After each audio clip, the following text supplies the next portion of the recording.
And we continue learning Mesilas Yesharim as we begin the 14th Perek of this incredible Sefer. Once again, we like to dedicate tonight's shir as an incredible schos for Shleima for Yitzchak ben Tevaya Rezel, B'siyata D'Shmaya, the schos of the entire Chavra learning, should bring Yitzchak ben Tevaya Rezel an incredible and complete refuah Shleima. We pick it up on page 290 in the Artscroll Mesilas Yesharim as we begin the 14th Perek Yedala, which is called B'chelkei HaPrishos, different elements of Prishos, as we began discussing Prishos in the previous chapter. Says the Ramchal, Chelkei HaPrishos are Rishayim Shleisha. As always, like a good Rabbi, the Mesilas Yesharim breaks everything down into bite-sized pieces. So says the Ramchal, there are three essential elements to Prishos. K'ni yesh Prishos anois, because Prishos relates to different parts of our life. There's Prishos b'hanoyis, with regard to pleasures, Prishos b'dinim, with regard to halachas, and Prishos b'minhagim, in regard to minhagim over here refers to the way that one deals socially with other people. So these are the three different areas of Prishos. Ha-Prishos b'hanoyis u'mash tzachanu b'Perek HaKodim. What is Prishos from Hana? To abstain from worldly pleasures. That's what we spoke about in the previous chapter. We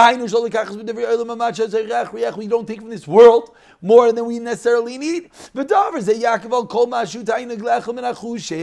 this Prishos encompasses everything that comes to any benefit to the body.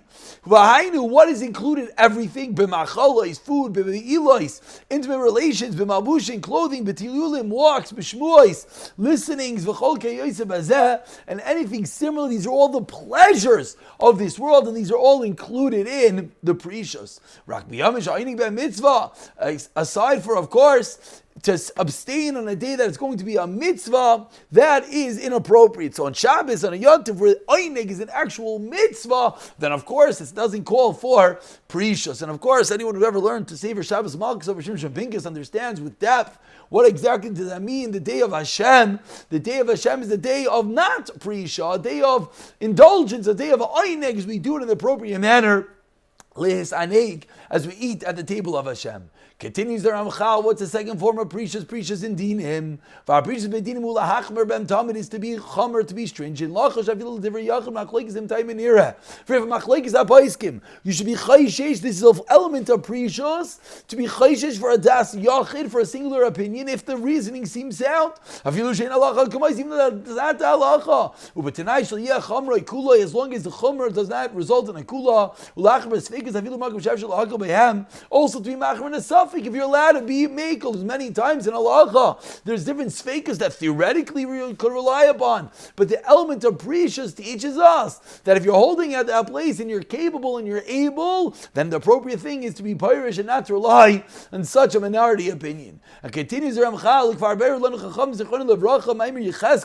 the Gemara in Yechulin already explained to us from the Navi Yechesel, Hine nafshi lo mituma, explains Yechesel, my neshama has not become unclean. Shoachalti b'mehima shayir b'em chacham, I never ate from an animal that a chacham baskind on, even though psak was leheter, I still never ate from it. V'lochalti b'bsar kois kois, I never ate from an animal which people would say, slaughter it quickly.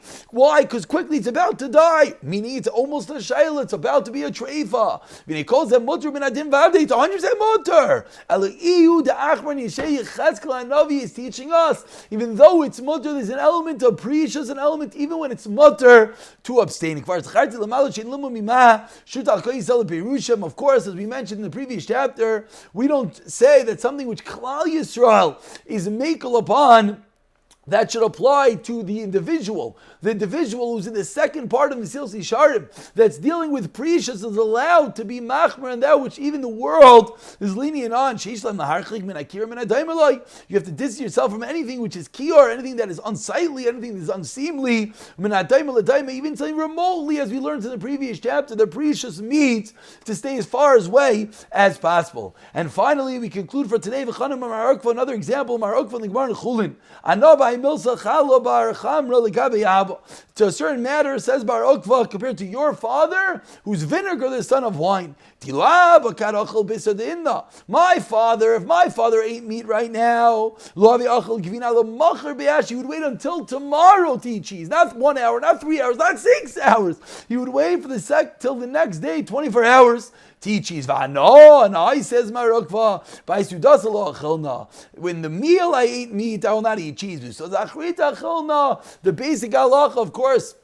No one can be making like such without a explicit psak, but the basic psak in the Gemara is that from one meal to the next is milchik stavlei shakes. Psak certainly was not like the father of Marokva to be 24 hours. Because if that was a psak, his own son would not have disagreed. Rather,